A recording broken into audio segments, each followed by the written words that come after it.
the pursuit of product market fit should be like an ongoing thing. And I think we're always trying to figure out, well, how do we get better? How do we get better? I say this to the team a lot, which is the only real long-term competitive sustainable advantage is knowing your customers better than anybody else. Because then you can build something that they care about, that they like enough to, I mean, ultimately pull out their wallet. That's what, you're a business, you got to make money. But at the end of the day, if you really spend time, and this is, for anybody listening that's starting a business, my best and only real advice is like just spend a lot of time with your customers.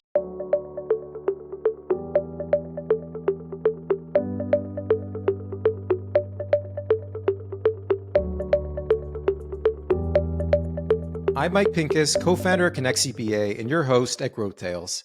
Today we have an incredible guest in Michael Kravshik, the CEO of LumiQ. For those that haven't heard about LumiQ, they are a new age mobile podcast app where you can obtain your professional education. I use the term new age because as a CPA myself, I intimately remember the days where I had to make that dreaded commute to a banquet hall just to get my CPD credits. Michael, being a CPA himself, has enhanced the lives of CPAs everywhere by making professional development more accessible and entertaining. They've also enhanced the quality of the content we all consume by interviewing sought-after guests like Michael Kravshik from Wealthsimple and investor John Ruffalo from Mavericks Private Equity. At Connect CPA, we've been happy customers of LumiQ for years, and our fully remote CPA team could never go back to the old way of doing things. During the conversation with Michael, we discussed many things, but three that stood out are: one, knowing when to pivot; number two, knowing how to delegate to your leadership team once you grow to a certain size; and finally, if you're looking to raise money, Michael's advice is some of the best I've ever heard. We hope you enjoy the episode. Hey, Michael, thank you so much for joining us. Really appreciate you joining GrowthTales today. Yeah, pleasure to be here. So, Michael, I wanted to start off, for anybody that doesn't know about LumiQ, can you just give me the quick elevator pitch of what is LumiQ? Absolutely. LumiQ is a podcasting platform where accountants and other finance professionals can get their mandatory, continuing education credits through engaging podcasts with business leaders and various subject matter experts. That's incredible. And I bet you've been asked that a lot of times. Just a couple of times. I mean, if you really push me on the content, I'll talk your ear off for too long. So I try to keep it short. You said elevator pitch, so. So, Michael, we've known each other a while, and I know the origin story to a pretty great degree of LumiQ, but I think it's an incredible story. Do you mind just giving your view of the pivot, Luminary? How did LumiQ come about? I want to hear it from the founder's mouth himself. Sure, yeah. I'll try to keep it short. I mean, my co-founder, Burko, and I were best friends. And for a while, I had joined a different startup company, and he kind of lived vicariously through that failure of a startup story, which was, ultimately really important. I think it gave me a lot of the knowledge and, a lot of the hard lessons that you learn when you go through a failed startup to kind of be able to be much more successful. So I didn't found that company, but I was kind of the third person in. And when I left that company, Burko and I had all sorts of different ideas about what we could do. But ultimately, we weren't one of those companies that was like, here's the idea, and we're going to execute on that. It was, we want to build a business together, and let's try to, do as much as we can to try to understand how we can get product market fit before we start building a company. And that was kind of the big lesson that I had learned. The company that I was with prior, they were technologists that had this really cool technology, and they were trying to find it. I think the cliche line is, it was a solution without a problem. Right. And we were trying to find what that problem was, and that ultimately became my job. And so I learned a heck of a lot doing that. And walking into this, I was like, well, we don't want to do that. We want to find the problem first and then figure out how to solve it. And boy, we went through a number of different ideas. And the first probably 10 ideas, we pivoted through very quickly through conversations with people to try to figure out if it made sense or if it didn't. The one that we, like, quote unquote, started with ultimately was this idea that I will call buys. And we worked on that for about 4 months full time. doing as much as we can, talking to the prospective customers and seeing if it made any sense. And I mean, ultimately it didn't. And it took us it took us that 4 months to really come to it. And that was probably one of the darkest moments in the whole life cycle of everything, was, feeling like we just spent 4 months working like 90-hour weeks. And the solution, or the end result of that was, okay, we're done. Do we go get jobs now, or do we try again? And we ultimately decided to take one more kick at the can. And what we ended up coming up with in that moment was a job platform focused on passive candidates, like people that weren't actively looking for a job. And I'll spare the details on it. But we ended up building that business because neither of us are developers. Like I'm an accountant, I'm a CPA, and Burko was a marketing guy. And so we couldn't afford to go and build a product until we really, really knew that it had something, and we really had to take this kind of lean model approach. And that's what we did with this platform, Luminary. We slowly built pieces of it, tested them in the market, a lot of legwork to try to get some revenue, to try to hire some people and raise some money. And we went through that process for about 2.5 years. Ultimately, we got to maybe about $750,000 in revenue a year on that in the Luminary world, but probably only half of that was actually from the real Luminary product. The other part of it was sponsorships and stuff like that we were doing because we were engaging so heavily with the CPA market. And this was, and it's always been, whatever success that we have had is not due to the genius of waking up one day and having some eureka moment. It's our customers have really driven our product development, as we just spend a lot of time talking to CPAs and understanding what matters to them. And ultimately what we found out was that continuing professional development was a big pain point. And we're trying to, we weren't scaling Luminary fast enough. We were putting too much work into it, not getting enough out of it. The juice was not worth the squeeze in that moment. And so we decided to originally find something that we could add on top of that platform to try to layer more value in for our users.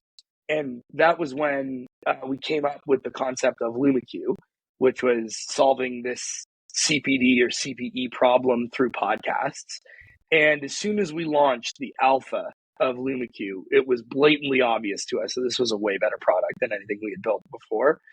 And then this would have been 2019 when we actually put the first market version of it out in May, I think, of 2019. So it was about 5 years ago.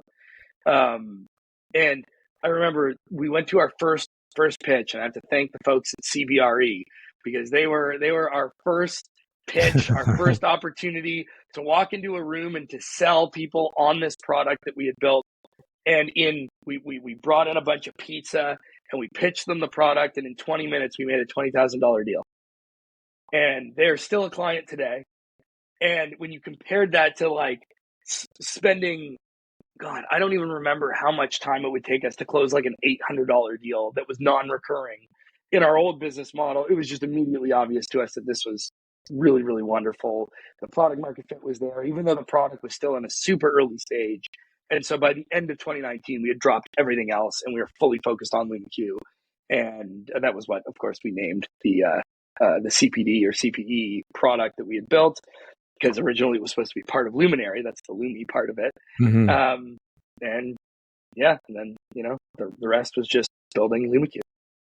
That's incredible that you were at $750,000 in revenue, which to some a lot of entrepreneurs standards, that's almost a 7-figure business that you're effectively killing, I guess you could say. You're cutting it off, you're axing it. Yeah. The job we were losing money on it. Okay. We had the team at that point was, I want to say 8 people. And Burko and I were, I think, paying ourselves $20,000 a year, maybe $40,000 a year, so something that tough. was, it was tough. And we were working like dogs, and we still work like dogs, but at least, the company actually, has the lift and the growth that we need now.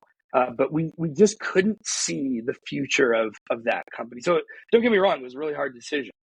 But this is the most annoying thing ever, because people said this to us before we had real product market fit, people would say to us, well, you'll know it when you see it. And we're like, well, what does that mean? Like, screw off. That's a really annoying thing to tell you. And then I'm going to go and say it anyways, because once you see it, you're like, oh yeah, like that's product market fit. And it's, it's never 100%. You're always trying to get better and better and better. But we didn't have it with Luminary, and we do with LumiQ.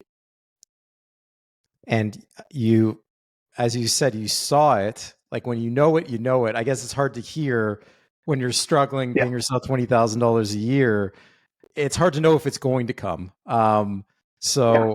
that's incredible that it did come, and which brings me to something that I have a lot of respect for you over, which is you guys have scaled really, really quickly. And from the time that you pivoted to LumiQ, you guys have grown tremendously as a company. And Michael, how many people are on the team right now?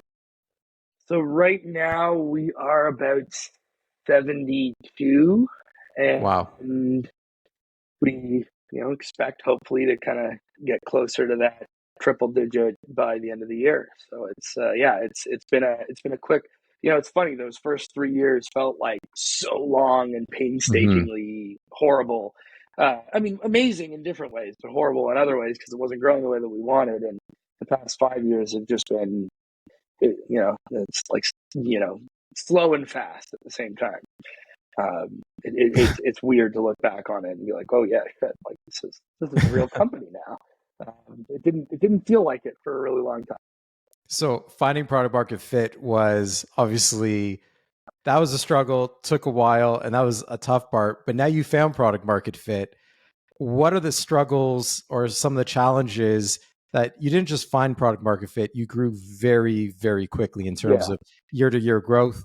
What are some of the key challenges you faced while your first challenge was that product market fit, but now growth, culture, right. bigger team, new customers? What are some of those challenges that you faced when you started to just expand after finding product market fit? Well, I mean, maybe one thing that I'll say just briefly is like kind of the pursuit of product market fit should be like an ongoing thing, and I think we're always trying to figure out, well, how do we get better? How do we get better? I say this to the team a lot, which is the only real long-term competitive sustainable advantage is knowing your customers better than anybody else. Because then you Right. can build something that they care about, that they like enough to, I mean, ultimately pull out their wallet. That's what, you're a business, you got to make money. But at the end of the day, if you really spend time, and this is, for anybody listening that's starting a business, my best and only real advice is like just spend a lot of time with your customers. Spend a lot of time with you, Mike, talking to you. I mean, more than half of our early investors were CPA. It was just Right. the people that understood the problem that we were solving, and you just spend time with those people and really understand qualitatively where they're at. Anyways, that wasn't what you asked me. Since then, look, yeah, scaling. It's hard. Somebody said it to me this way, and I think that it encapsulates it. When you're trying to find product market fit, it's like you're pushing a boulder up a mountain, right? Right. That's obviously incredibly difficult, and you're just every inch is really really hard. And then you get to this point where you kind of crest the top of the mountain, and the boulder starts rolling down, and now you're running after the boulder. And that's hard in different ways. Now you're making sure that you're not going to break your ankle, stepping on a Yeah. rock or, trip over yourself and fall down the hill. And I think those are the kinds of things that we're dealing with now, like things that you mentioned, culture, like how do you hire people that really do, encapsulate the things that make your company great? And I don't have an answer to that. That's an open question for anybody. I'm still learning how to figure that out.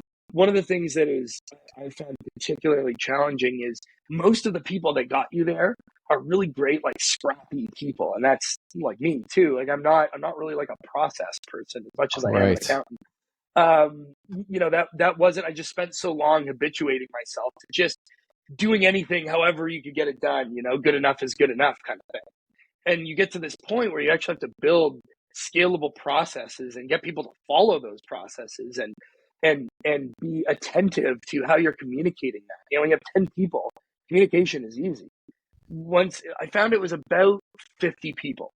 at that point, you realize that like nobody knows what's going on unless you are very actively communicating that to them. And we continue to make this mistake all the time, is assuming people know something when it's just there's too much going on for everybody to know what's happening. So finding, like helping the people that got you there make that transition into the people that can operate in this kind of new environment that you're in. And also, I mean, maybe this is a big one with me, is like actually turning my own mindset to like changing the way that I do things. And that's hard because you just get so used to doing it a certain way. And, being able to let go is always a difficult thing. And, when you have great people, which I'm glad to say that we have a lot of those people that I can trust and hand things off to, but it's a constant challenge. I'm not going to lie. That was going to be my next question for you. You and Adam were doing everything in the early days, and Yeah. now you're like you said, it's 70 That would do people. nothing. Well, you need leaders. Like, I mean, let's be real. Delegation, you can't run around and do everything, but you probably wish you had little Michaels running around everywhere where it's I hard don't to know. have. He's a real pain in the neck, I'll tell you. But how have you Yeah, managed expectations of like a leadership team as you've stepped back? Has that been difficult? totally. And that's the thing, is like especially because it's not only you. It's like our leadership team is primarily people that were early employees that were in the scrappy phase with us. And so this is like all of us going through this learning curve of like, we have to completely change how we operate. And there's all these other people now that we have to, consider how what we're doing affects all of them. And like, I would not sit here today and tell you I have solved that problem Mm-hmm. entirely. I think, I think we've moved in a really good direction on it. But I think one thing that we waited too long to do, and maybe this sounds simple and obvious, but was actually come to terms with that, Mm-hmm. right? Like we spent too long thinking that the way that we used to do it was the way that we could continue to do it. And then you start to experience these problems that smack you in the face and make it really obvious to you that no, like this does not work anymore. And sometimes it's some really good people coming to you and saying, Michael, how do I get you to stay the heck away from this? Right. And those are often hard things to do. But when somebody says that to you and you think that they're a talented person, like, take heed and try to think about that honestly. And I remember I was just talking to one of my senior leaders the other day, and I remember when she joined, she said that to me about she's our content leader, and she said that to me about, well, how am I going to get you out of like reviewing every episode that we produce? And I remember I was like, okay, you're going to have to hold me to this, but when I see 3 episodes in a row where I don't have like a big problem, like it's okay if it's a small problem, but as long as I don't have a big problem with 3 episodes in a row, I'm going to stop looking at every episode. And she's very talented, and very quickly that became reality, which was great. So I think it's also just, and again, it sounds simple, but like actually coming to terms with it yourself is sometimes the hardest part about it, because I'm still stuck. Sometimes because everything's remote and hybrid, the off chance that we get like 60 plus of our people in a room together, you kind of sit there and you're like, holy shit, this thing is like a real big thing. And like, there's all this stuff happening and I don't know what the heck's going on. Like, you gotta trust these people, or there's no, there's no other option, kind of thing. So It's funny as I'm learning through these interviews with CEOs and people from our ecosystem and circle. Everyone, so many CEOs are perfectionists. It's so hard to let go. And what you were speaking about, like the stretch role versus the outside hire, as you go through this evolution, I want to pivot a bit to investment, because a lot of this is experimentation as you get bigger. How do you think about investment? Because you guys didn't take the conventional VC path to figure out, hey, are we going to develop our own people? And maybe there's some stretch roles there leading into leadership, but we might have to experiment with some outside hires too. These things all require capital. So how do you think about investment, and why didn't you go the traditional VC route? I mean, if I could say it in one sentence, the best advice that I have around that is take as little as you can at every moment for two reasons. Number one, dilution. Hmm. The assumption being that the company later will be worth more, and therefore, if you need an X amount of dollars, it's just going to cost you less later on. But I think another important component of that is what is it? Scarcity breeds innovation, kind of thing. Right. The less you have, the more likely you are to, figure things out in a way where you could, I could just spend money to solve that problem. When you don't have that option, it forces you to solve it in different ways, which is great. And look, there is no right path here. Like some companies, depending on what kind of company it is and what kind of founder it is, which I think is a really important element of it as well. The VC path is the right path. You take on Hmm. a bunch of money, you grow lightning fast. It's a way to success, and you see that in a lot of great companies. For others, I mean, again, it comes to the kind of company. Like if you're very capital intensive, of course you probably need to go that way. Right. We weren't very capital intensive, at least off the bat. Um, but I think the biggest reason was just really recognizing our personalities as founders. Maybe it's the accountant in me, but I always found it really hard to get my head around this concept of like, I am going to burn significant amounts of money for a significant period of time. And it just wasn't who I was. And to Hmm. be honest, I've been doing this now for 8 years. For the first 6 of those years, we were the ugly duckling in the startup world. This was not about, the words that got thrown, oh, you're just a lifestyle business. And that was Hmm. meant as a pejorative. It was Right. not Of a course. compliment. Yeah. And for, and don't get me wrong, like we questioned our resolve around that a bunch of times.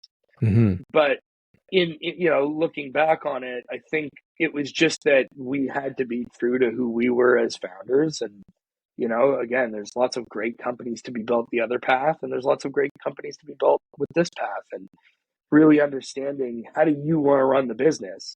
You always think that like, there is a way to run a business, like a right way, so to speak. And there isn't. There are many right ways. There's also lots of wrong ways.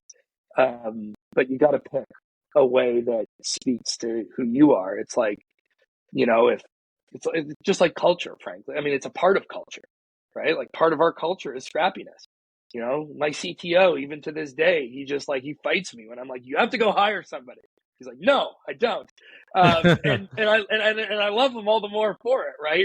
It's that's why we get along so well. Is like his immediate response to things isn't let's just throw money at it. It's let's figure it out a different way. And so you got to adjust over time. But anyways, I think that's looking back on where we are. I am happy with the path that we took. Do you think you being a CPA and maybe having a deeper understanding of the unit economics, and not to stereotype CPAs as being conservative with cash, but do you think that plays into it a little bit why you were that way? Oh, 100%. Like I'm Okay. happy to stereotype myself as a CPA because I love being a CPA, and CPAs are, I mean, they're our customer, and I have to say they're the most fun people to build products for a bunch of reasons. Number one, they're all really, really smart, but they don't take themselves too seriously. And that's, like not to give shade to lawyers. I mean, I know your wife's a lawyer, Mike, Yeah. but And by the way, just to lawyers, jump in for 2 seconds, Michael, we've been a customer Connect CPA of LumiQ for years. And oh, by the way, I remember driving to those banquet halls, sitting at the back on my phone, going, "Oh my god, I can't believe this is how we need to digest information." right. And I apologize for interrupting you, but I wanted to ask you because of No, no, no. the scrappiness you were talking about. You've had like Michael Kravshik on, you've had John Ruffalo on. These are big names. How did you go about on the content creation side, that Right. scrappiness? How did you get all these people? Okay, I'm going to answer your question, but I'm just going to say one more thing about Sure, go accountants for it. because I love accountants, which is not only do they not take themselves too seriously, they have been amazingly generous with their time for us. Like I talk about spending time with your target market. I mean, again, like we have not had any eureka moments. These have been CPAs telling us what we need to build for them.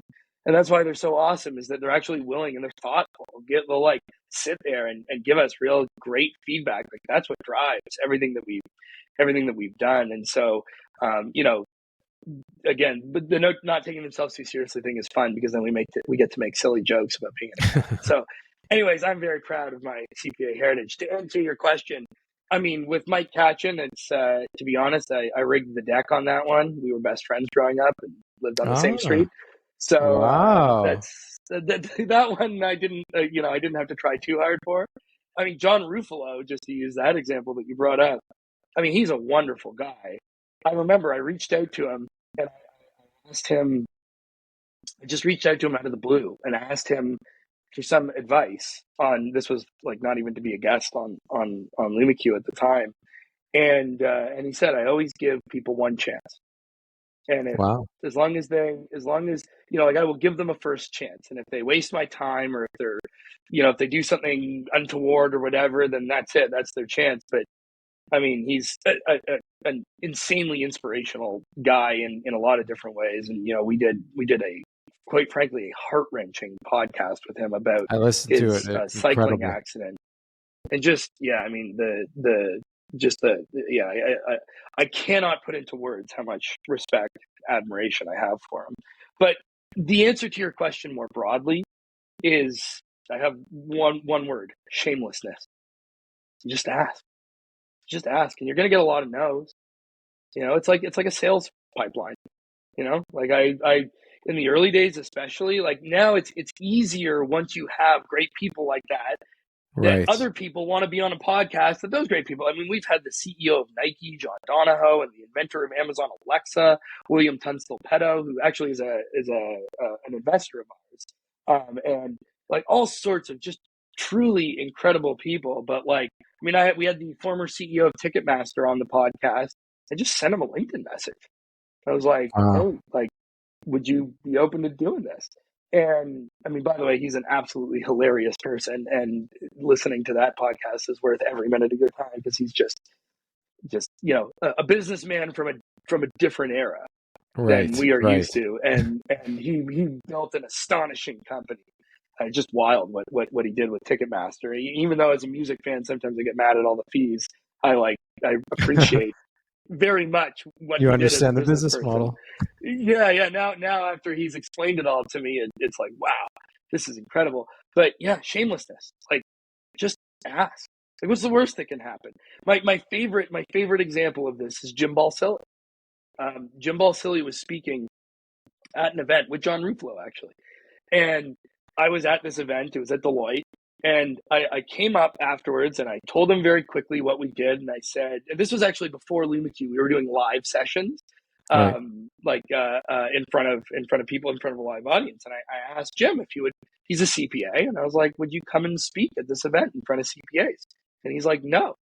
Like, I speak at 2 events a year, and this was one of them. And no, I'm sorry, but like, tell me about your business. And we had a really nice chat for a couple of minutes. And, that was it. I ended up writing a little blog post that I think the title was Jim Balsillie Rejected Me, and I like him more for it. Because, in the startup world, you're used to people giving you the slow no. It's like, I'm never going to say yes to you, but I'm going to drag you along. Like, I Yeah. really appreciated the fact that Like he was just like, no. reschedule you. Yeah, he was just like, no, I'm not going to do that. And so anyways, I wrote this little blog post, and a couple of days later, I get a call. And this person's like, oh, are you Michael? Are you the person that wrote this article about Jim Balsillie? And I was like, yeah. And she was like, I'm so-and-so from Jim's office. I was like, oh, shit. Like, am I going to get Lawyer's coming. in trouble here? And she's like, somebody in our office read your blog post. They thought it was hilarious. They shared it around the whole office. Everybody thought it was hilarious. Jim read it. He thought it was hilarious. Do you want to have a coffee with Jim? I was like, yeah, absolutely. I want to have a coffee with Jim. And eventually that turned into getting him on the podcast. So if you get rejected, write a viral post. Is that the lesson? I mean, look, I don't know how many times that'll work. I think that was pure luck, but shamelessness. Just ask. As long as you do it, look, like the caveat here is, as long as you do it in a respectful way, and you don't want to badger people, you don't want to whatever, you want to be respectful of their time, you want to appreciate the fact that not everybody's going to say yes. That doesn't mean that they're jerks. It just means that they got lots of things going on in their life, and you don't know where you fit into that priority. And if you do it enough, some people will be kind and give you the chance, and kind of snowball. The snowball effect builds from there. Shamelessness. Yeah, that's a great lesson. And the final question, to be respectful of your time, is Yeah, that's already a great lesson, by the way, Michael. But I'm going to ask you, do you have one or two other, like, to people starting businesses? You've been through, you said a failed venture, you've been through a pivot, yeah, you've been through a growth company, you've been through investment, and you've been in it almost a decade. So it's hard to narrow more that than a down to, decade actually, if you include the failed startup before it. Now, if just you were to to narrow feel. it down to one or two, I know it's impossible to do that, but if you were to try to narrow down one or two lessons that you would share to someone that's maybe at an earlier stage in their venture than you are, Right. what would those be? I will exclude the stuff about PMF, product market fit, because we already spoke about that. The one thing I'll say is we actually, in our company, we use PMF as a verb, because that's how important it is to like the DNA of the company. Like, we're always talking to CPAs all the time. Right. It's not something you did; it's something you continuously do. But aside from that, I mean, one really great piece of advice I got early on is don't ask. If you ask for money, you will get advice, and if you ask for advice, you'll get money. And this is something that, frankly, this worked extremely well with my now lead investor for our last two rounds, who is on my board and is my closest advisor. Shout out to Joel Lessem he was the founder and CEO of Firmex. I originally got introduced to him actually from one of my other investors. Shout out to Neil Wainwright. I got introduced to Joel, I want to say like 5 years ago or something. And I just, I was just asking him for advice, and we ended up meeting up, I want to say like 5 or 6 times over a couple of years. And I never asked him for any money or anything like that. I just liked him. And he built a great business, and he had a lot of really insightful things to say. And eventually, when I was raising one of my rounds, he was like, "Hey, like I'd like to get involved." And he ended up investing in that round. And it wasn't because I was going and peppering asks for money. It was that he honestly gave me great advice along the way. And what's so awesome about it now is that because we had those couple of years before he was an investor where I got to know him, like we realized actually how aligned we were in the way that we think about things, and the way that we approach the business. And it's made the investor relationship the most, like, the best I could have ever imagined because of that. And to be fair to my lead investor before that, who's also on my board, Jean de Gagne, it was the same thing with him, because these folks, I'd gotten to know them, and like really as people, and cared deeply about their opinion, not because I wanted to stroke their ego or get money out of them, because I actually just thought they were really bright, awesome people. They've turned into the best investors I could ask for. So um, that's one. And maybe the other one that I'll say is, I can pinpoint for you. I've made a lot of decisions in the past 10 years about this, and I can pinpoint for you the best decision I ever made. And that was my co-founder. I went through a business that the co-founders did not get involved. The business that I was a part of before I started this, the co-founders were at odds with each other, and I ended up being the guy in the middle a lot of the time, Right. which was not good, especially because I really, really agreed with one of them and not with the other one, most of the time at least. And when co-founders don't get along, the business is screwed, no matter what. There's just no world where you can have a dysfunctional co-founder relationship and an effective company. Mm-hmm. And the person that is most responsible for whatever success we have is my co-founder Burko. And we've been through a lot of crap doing it, for sure. But I mean, there's nobody in the world I trust more. He even early on, because I had the startup experience, he even said, he's like, well, and the original idea of our business, which of course is not what we ended up doing, was my idea. He said to me, you should have more equity than me in the business. And again, the second best decision I ever made was to say no. We're 50-50 all the way through. Every dollar for dollar, every dollar we've ever made on this business is 50-50 every time. And there's nothing like having a real partner, like a real equal partner. And even though I have the CEO title and he's the chief revenue officer, at the end of the day, we're 50-50. And because that relationship has been so strong, all sorts of things can go wrong and you can still get through it. That's great advice. And also a shout out to my partner, Lior. I feel the exact same way. I don't think businesses get to that 8, 9-year, 10-year mark in dysfunctional co-founder setups. And knowing Adam personally too, I couldn't agree with you more. You've got a great co-founder, Michael. And I want to thank you for taking the time. I think you've enhanced the lives of CPAs everywhere. Being a CPA myself and our team, being a team of remote distributed CPAs, you made our lives easier. And we're excited to see what LumiQ does next as you guys continue to grow. I appreciate that. If anybody's interested in checking it out, it's LumiQ Learn, LumiQ Learn.com, and hope you like what we've done. We're really trying to make continuing education not suck, and hopefully do even better than that, make it really fun and enjoyable.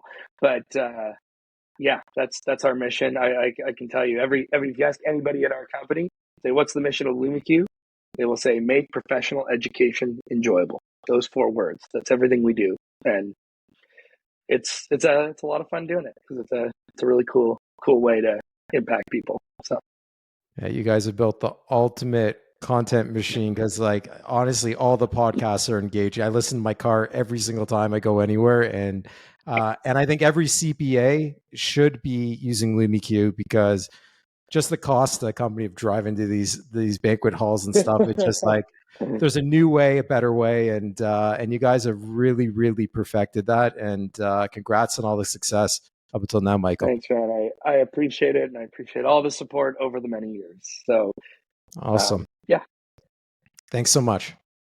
Yeah. Have a great one.